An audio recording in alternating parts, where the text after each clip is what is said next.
तपस्वी मूर्त बनना अर्थात तुमसे शांति और शक्तियों की किरणें चारों ओर फैलती हुई नजर आए। तुम सभी के शांति दाता बनो, सहारे दाता बनो, विधाता बनो। अर्थात नए ईश्वरीय विधि विधान सिखाकर, श्रेष्ठ कर्म सिखाकर उनके भाग्य को श्रेष्ठ बनाने वाले बनो। ब्रह्मा को विधाता कहते हैं, लेकिन वो अपने बच्चों को भी विधाता बना देते हैं। दाता और विधाता, सबको शांति देना, सबको दुखों से मुक्त करना, सबके विघ्नों को नष्ट करना, इसकी बहुत आवश्यकता है योग तपस्या में। याद रखेंगे, जो लंबा काल स्वयं दुखों से मुक्त रहे हैं, थोड़ा भी दुख फीलिंग में ना आए, जो लंबा काल निर्विघ्न जीवन जीते रहे हैं, विघ्न आए भले, लेकिन वो स्थिति को न बिगाड़े, वो हमारी शांति को नष्ट न कर दे। ऐसी आत्माएं जो लंबा काल से दुखों से मुक्त रही, वो दुखहर्ता बन जाएंगी। जिन्होंने निर्विघ्न जीवन जिया, वो विघ्न विनाशक बन जाएंगे। बहुत ही सुंदर और सूक्ष्म बात है। जिन्होंने लंबा काल संपूर्ण प्योरिटी में बिताया होगा, वो दृष्टि देकर ही दूसरों को प्योर बना सकेंगे, उनके रोग हर सकेंगे। तो हमें श्रेष्ठ तपस्वी बनना है। हम जानते हैं, बिना त्याग के तपस्या होती नहीं। त्याग भी कोई घर का त्याग नहीं, त्याग है आसक्तियों का त्याग, त्याग है तेरे मेरे का त्याग, त्याग है देह अभिमान का त्याग, सूक्ष्म त्याग, मोह ममत्व का त्याग, लगाव झुकाव का त्याग। ये सूक्ष्म त्याग जैसे हम करते जाएंगे, हमारी बुद्धि स्थिर होती जाएगी। तो हमें पहले देहभान से न्यारा स्वयं को चैतन्य आत्मा अनुभव करते चलना है। देहभान का त्याग धीरे धीरे होगा, एक झटके में नहीं होगा। कोई सोचे फटाफट हम देहभान के त्यागी बन जाएं, ऐसा नहीं होगा।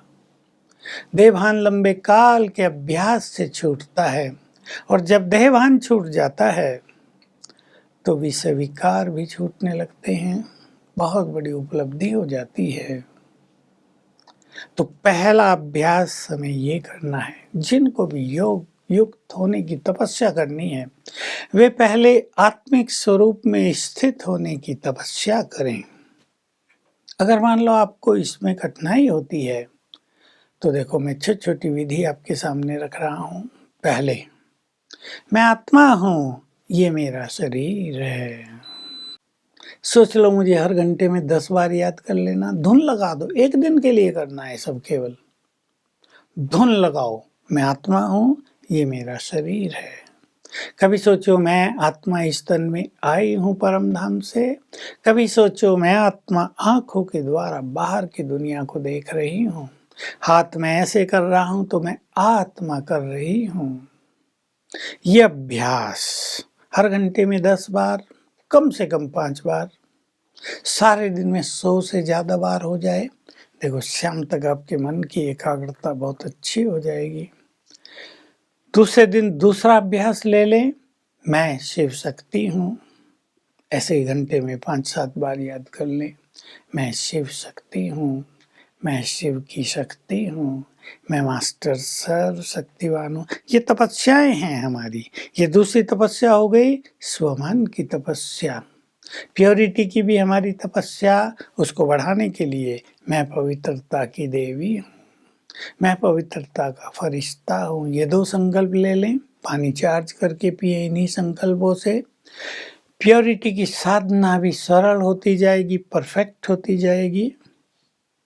तो हम साधनाएं बढ़ाएं, अपने को समय दें। कई लोग समय नहीं देते, मन नहीं लगता, इसलिए समय नहीं देते। मन लगाने की हम ये छोटी छोटी विधि बता रहे हैं। एक दिन अभ्यास कर लो, मैं तो अष्टभुजाधारी ईश देवी हूँ। सारा दिन कितनी बार कर लो, दूसरे दिन कर लो, मैं तो देव कुल की महान आत्मा हूँ। अपने आदि स्वरूप को सामने लाया करो कई बार दिन में, लेकिन एक लक्ष्य को लेकर चलना होगा कि मुझे हर घंटे में 8 बार 10 बार ये अभ्यास करने हैं। एक हफ्ता अगर आप ये मेहनत कर लें तो आपकी जो तपस्या है, राजयोग की तपस्या, वो सहज हो जाएगी। और सहज करना किसी भी चीज को वही निरंतर करने का साधन है। अगर कठिन होती रहेगी तो हम उसको लंबा समय नहीं कर पाएंगे। तो हम सहज साधना का स्वरूप अपनाएं।